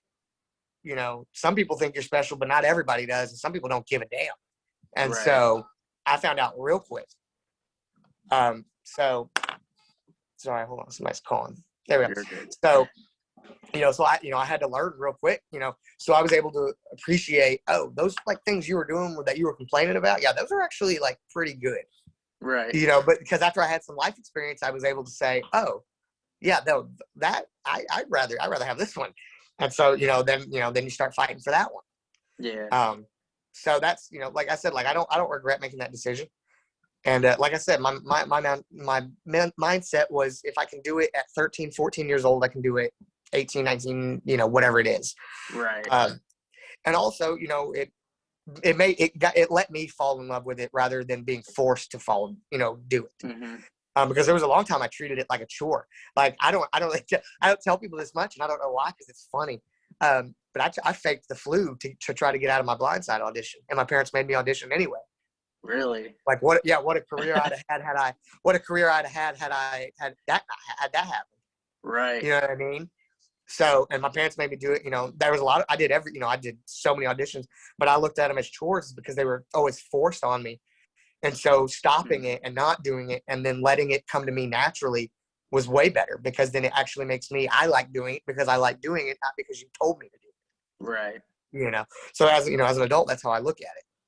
Yeah, For sure. yeah. I mean, like I said, I've never been in this situation, so like I don't know what I would have done at your Right. age, but I would like to think because like having a childhood's super important. Yeah. And I'm like you, man. I love playing sports. I've been playing sports since kindergarten all the way through high Yeah. school. It's just I love it. So like I get where you'd want to step back and just be a normal kid Yeah. and acting's not going anywhere. I mean, Right, and that was my thing. You know. Yeah, and that was my thing. But so, you know, also I will, and I've said this before. I will say this: had I been born and been told had I been born without my heart problems and been been told I could play sports from the beginning, I don't think I'd make that decision, because I didn't say this. I left this out earlier on accident. I wasn't told until like 4 months before I did Blindside that I was going to be allowed to play sports. Oh, really? My doctors finally allowed me 6 months before I did Blindside to play sports the following year. So if that doesn't happen, had they said no, so if I would have forever, they said no, you can't play forever. Right. Obviously, then it's not even a decision. Right. You know, then there's not even a decision to make. Mm-hmm. Of course, I'm going to go do the movie, but because but there's, you know what I mean. That's what I wanted. When you're told your whole life you can't do the one thing you want to do, and then all of a sudden, hey, you know that thing for the last 13 years you've been wanting to do really, really bad? It's the only thing you want with your life. I'll let you do it. You can have it. Oh, but you can do that, or would you rather go film a movie? Like, come on. Like, you know what I mean? Like, that's literally the decision I was thrown at 13 years old. That's the trigger I had to pull. That's crazy. And so I'm like, so that's what I always try to tell people when they're like, because people bash me a lot for it. I'm like, dude, you don't get it.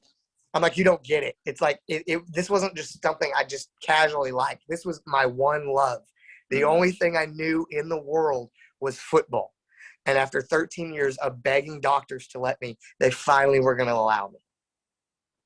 Like, yeah, I understand. You know what I mean? I made the call to do what I wanted to do. And I don't regret making that call today. I don't.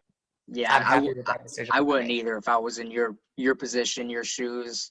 I wouldn't regret it one bit. Yeah. Just to play sports, land. I mean, it's all you wanted, and then like we said, acting's gonna be there. That was the thing. But one thing I wish I would have known that I didn't when I made that decision was how the outside world was gonna go. Yeah, that's what I didn't expect. Because, like I said, so this is just shows you how messed up this business is. Because I tell people all the time, they're like, I'm thinking about getting in it. I'm like, dude, just don't. For the love of God, just because. There's a lot of good you can get, but you don't understand the length and the magnitude of stuff you got to go through to get to that point. Right. Like when I made that decision, my manager and my agent were on the phone when I made that decision. We all had like a conference meeting about it. I was in Texas. It was me, my parents, and my agent, my manager. We were on this, and I remember them telling me while on the phone, if you make the decision to play football, it's okay. You live your life the way you want to. That's what I was told. I make that decision. They never contacted me again. Wow. They were adults telling me that as a 13-year-old. That's like super shitty.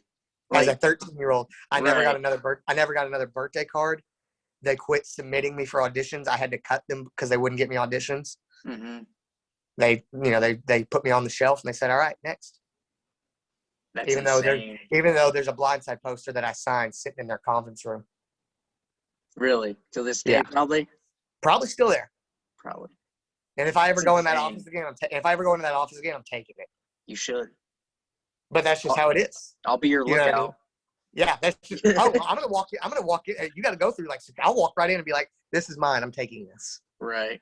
I mean, that's insane. So, I mean, I tell people that like this business is not a business you like. That's what I always tell people is everybody wants to be famous and everybody wants to do all this stuff. I'm like, dude, you don't get it. Like the stuff that happens, like the stuff people say about you and like things. And I'm not trying to like make myself the victim at all, because that's not the type of person I am. I just do this to warn others. Like you got to be the level of thickness you got to have in your skin. You got to have Kevlar. I mean, right. I had a casting director of I won't mention the name of the channel of the TV station, but let's just say they should not have been talking to children the way they were talking to me. They told me I was the most boring person they'd ever met, and that I would never work in this town. I had the personality of a 70-year-old. They told my manager that. Well, yeah, they told my manager that when I was like 7 years old. I'd gotten a meeting because I was raised in Texas, and I'm sure you were raised very similar. I was raised, yes, ma'am, no, ma'am, yes, sir, no, sir. Open the door for people. I was raised like that. Prim and proper. I was too. Yeah. Old school. So I get a meeting with this casting director for this channel. and it's a kids show. It's a kids network, and I go to this, and they're like, it's not an audition. It's just a meet. It's like right when I got to LA, and so I didn't know anything about LA. I don't even think I had an audition. I'd even gone on an audition yet. And I somehow get this meeting because I just signed with a new manager. This manager gets me a meeting with this network, and it's just like an interview, like a regular interview. They're going to ask you, what are your favorite foods? What do you like to do for fun? Kid stuff, because I was 7 years old. Right. Well, so I'm sitting there answering all the questions, sitting straight up going, yes, ma'am. Yes, sir. I like this. I don't like this. Yes, I think that's, like politely. And I left the meeting thinking it went really well. And they called my manager and said, don't bring that kid back in here again. That kid's boring and will never work in this town. He's got the personality of a 70-year-old. Like they told me that. So that's what my manager told me. Yeah, she was like, as a 7-year-old, that's what they said about me. And so these are like grown adults saying those things about me. That's crazy. And so. Well, you showed them though. I mean. Oh, dude. Oh, no. We get another meeting like 6 months later, and the night before I think like 13 hours before, the only thing I'd been eating was candy. So I walked into that meeting the next time, and I'm pretty sure I was doing backflips in the lobby. I was amped up. I was shaking hands with everybody I saw. I was waving at everybody that walked by. I was smiling, freaking out, trying to jump on the. I mean, I was amped up, and so it was a little different that time. Right. So, but it's just it's a weird business, and like that's why I don't tell that story a lot because people don't get it. Right. It doesn't matter who you are. They just, in their eyes, you're just a number, and to them, there's no level of talent that's irreplaceable. Yeah. That's crazy. Because I remember when I walked in there, they told me I was young. They were like, if Dakota Fanning was a guy, you would be here. You would be him. When I first signed with him, because she was repped with them at the same time. Okay. And I signed with him right after she had done War of the Worlds. Okay. And so she's fresh on everybody's mind when I get to right. Yeah. And so they were like, we want you to be the guy version of her. That's who we want you to turn out to be. And then you fast forward 4 years later, I'm not even a teenager, and they're already like cutting you out. It's just right. That's how it is. Yeah, it's a shitty industry. It is. That's why I tell people, I'm like, I would really, really, you got to ask yourself, is this really the business you want to be in? Right. Because a lot of people say that they get out here, they're out here for a month. They're like, never mind. I don't want that. I don't want that at all. I don't want it nearly bad enough to go through all that. Right. Because people just surviving in LA is just ridiculous just because LA is so nuts. And just like how expensive like you can't come out here with, so there's some cities you can leave with $5,000 and find a way to survive. You couldn't do that in LA. You'd blow that in a week. Right. I mean, it's so hard for people to be out here. And so you add that, and then you add on the stress of the industry itself. And then if you're going on 500 auditions and not booking any of them, of course, that's going to tear you down. You got to just, and you got to go with everyone because all it takes is one. That's what we always say is you might get 5,000 no's. All you need is one yes. And then off you are. And I'm a product of that because right. I got no thrown in my face a million times. And then finally somebody took a chance on me for Friday Night Lights. And that turned into, I was able to turn that into a pretty good child career. And, then I took a break and now here we are and using that same drive to, as an adult, right. With life experience. Yeah. So I'm pretty excited to see what the future holds. Yeah, I'm definitely glad you got back into it though. Yeah. Like I said, man, I was a fan of yours when you were younger and that was one thing is I wish I would have been a little older because I did have a lot of fans a lot of fans told me that. They were like, we kind of missed you. We fell in love with you and then we never saw you again. And I think that was I think had I been able to realize that also would have played a factor. But as a 13-year-old, you don't throw that. I wouldn't have thrown that. Right. You can't think about that. And, as a 13-year-old, oh, well, for my fans, I'm going to, I didn't think that deep into it. You know what I mean? I was in 8th grade. Who knows what was on? Like, what? You know what I mean? I was the dumbest guy in the world. I was in 8th grade. All guys are idiots in 8th grade. Exactly. You know what I mean? Who knows? That probably wasn't even on the front of my mind. You know what I mean? Right. Like, what? So, it's just, you just live your life and you figure that kind of stuff out as you go. Right. But that's one thing, like I said, I definitely wish I would realize that as I was making that call, how the outside world was going to treat me. Yeah. Because there was a lot of people that the second I made that call, deleted my phone number, and that was it. And I never heard from him ever again. Yeah, that's Simply because I that's quit shitty, doing it. especially to do it to a 13-year-old. That was the thing. Is like, You know? had I been 25, and that'd have been one thing. But doing it to a 13-year-old that doesn't even know what they're doing, I had no idea what was going on. Yeah. Like, I literally didn't have the brain power to understand the magnitude of the decision that you know what I mean? Like, you can't make that decision rightfully as an average 13-year-old, which is what I was. Right. I had nobody nobody guides you through that. There's nobody that teaches you how to do that kind of stuff. Mm-hmm. You know what I mean? Like, dealing with fans, like, there's nobody that teaches you how to deal with fans. You got to learn all that stuff as you go. Yeah. You know, and it's really, you know, that's why I feel for a lot of people in today's world, because we live in such an era of, like, you can't mess up and you got to do the right things. And, but there's nobody out there teaching you. Right. So it's like, people are really surprised that people make bad decisions, but they have nobody teaching them how to not. Mm-hmm. You know, so it's pretty tough. And I see it, you know, you see that a lot. And that's why I think a lot of people end up losing it. And that's why I tell people, like, so I tell people, like, you sure? Because they're like, well, I want to be famous. I'm like, dude, you won't make it. I'm telling you, you're not going to make it. And that's not me bashing you because I don't think you're good enough. I've never even seen, you know what I mean? I tell people that, I'm like, because that's not strong enough to keep you here. I promise you. The will to be famous is not strong enough to go through all of it. You can't. Right. You can't do it. There's got to be more to you than that, because there's going to be time. Because there's times I've been this close to being like, screw it, I'm done. I can't do it. I'm done. I'm going home. I'm going to figure something else out. And then something pulls me back. It's like, no, I'll give it one more shot. Just give it one more time. And I've been lucky enough I have a resume that I'm able to go, yeah, see, you're able to do it. So if I was somebody that, like, didn't have anything, I couldn't imagine coming out here. I couldn't imagine coming out here in today's world with nothing, like no resume. I couldn't imagine. Yeah, it'd be tough. I mean, like, I wouldn't even want to try to start from the beginning. Yeah. I couldn't no. Yeah, I could imagine it. Because like, even today, because, like, you know, back then it was all about talent. A lot of it today is not even about talent anymore. They're basing a lot of things off of, like, social media. Mm-hmm. Like, if it comes down to two people, they'll look at their social media. Oh, Jay has less followers than him, so he's going to get the role. That's how they'll do it. Mm-hmm. And that's what's crazy to me, is that, you know, talent, nowadays you just got to have a lot of followers. And that's the crazy thing, is that's how a lot of crazy, weird, stupid people are getting famous. Right. It's because they just do crazy things and they get on. But yeah, like, as far as people, like, actually coming out and wanting to be, like, actors, I'm like, dude, like, if you want to do it professionally, you go ahead, man. But I'm telling you, that's why I tell people all the time. You know, I want anybody to, like, that wants to do it, to go for it. I'm not trying to shoot anybody down. I just want people to know, like, man, like, just make sure, because it's a lot of time and it's a lot of effort, and you're gonna put in a lot more than you're gonna get. Mm-hmm. You know what I mean? And not a lot of people get that. A lot of people think they just show up out here, take some pictures at the palm trees, you know, make a couple of videos, and, oh, they're famous. And it doesn't work like that. I mean, for some people it does, but, you know, you can't. Not very often. Yeah. You can't bank on that. Exactly. And so that's what a lot of people do. And that's why so many people come out here and then they leave, you know, destroyed, because they just mentally can't do it. Right.